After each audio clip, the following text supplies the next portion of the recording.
টুনি world AI presents প্রত্যুপকার। আজ আমরা শুনব ঈশ্বরচন্দ্র বিদ্যাসাগর রচিত আখ্যানমঞ্জুরি গ্রন্থের দ্বিতীয় ভাগ থেকে সংকলিত গল্প প্রত্যুপকার। আলী ইবন আব্বাস ছিলেন খলিফা মামুনের খুব কাছের লোক।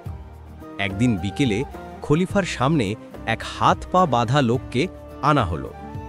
লোকটার ওপর খলিফা এত রেগেছিলেন যে তিনি আলীকে কড়া নির্দেশ দিলেন লোকটাকে রাতে বাড়িতে নিয়ে গিয়ে আটকে রেখে পরদিন সকালে যেন তার কাছে নিয়ে আসা হয়। আলী সাবধানে তাকে তার বাড়িতে নিয়ে গেলেন।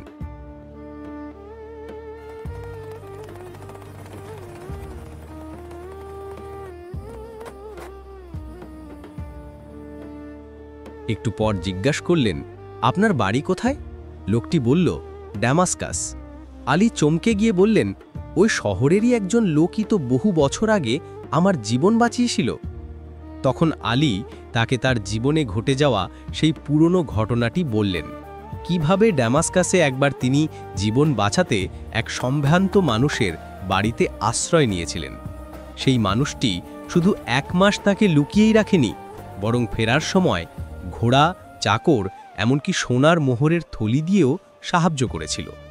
আলী আফসোস করে বললেন, সেই মহৎ মানুষটাকে তিনি আর খুঁজে পাননি। কথা শুনে বন্দী লোকটি আনন্দে আত্মহারা হয়ে বলল, আপনার ইচ্ছা পূরণ হয়েছে।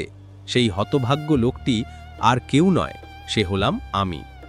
আলী তাকে চিনতে পারলেন, আবেগে জড়িয়ে ধরলেন এবং মুহূর্তেই শিকল খুলে দিলেন।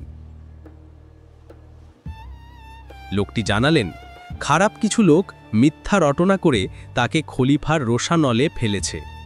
আলী তখন নিজের জীবনের ঝুঁকি নিয়ে তাকে 1000 সোনার মোহর দিয়ে বললেন, আপনি পালিয়ে যান, পরিবারকে বাঁচান। খলিফা রাগ করলে আমার যা হয় হবে। কিন্তু লোকটি দৃঢ়ভাবে মানা করে দিলেন। তিনি বললেন, আমি এত স্বার্থপর নই যে আমার জীবন বাঁচানোর জন্য আপনার জীবন বিপদে ফেলব। আপনি বরং খলিফার কাছে আমার নির্দোষ হওয়ার ব্যাপারটা বোঝানোর চেষ্টা করুন, তাহলেই হবে। পরদিন সকালে আলী সাহসের সাথে খলিফার কাছে পুরো ঘটনা খুলে বললেন। তিনি যুক্তি দিলেন, যে মানুষ অন্যের জীবন বাঁচাতে নিজের জীবনের ঝুঁকি নেয়, আবার কৃতজ্ঞতা দেখাতে গিয়ে বন্ধুর জীবন বিপদে ফেলতে চায় না, সে কখনোই খারাপ লোক হতে পারে না। মহৎ হৃদয়ের খলিফা মামুন সব শুনে কিছুক্ষণ ভাবলেন, তারপর খুশি হয়ে বললেন, তোমার কথাই ঠিক, এই লোক তোমার জন্যেই মুক্তি পেল। তিনি বন্দী লোকটিকে শুধু মুক্তিই দিলেন না, তাকে মূল্যবান পোশাক, 10টি ঘোড়া, উট আর অনেক অর্থ দিয়ে সসম্মানে তার বাড়িতে ফিরে যাওয়ার ব্যবস্থা করলেন।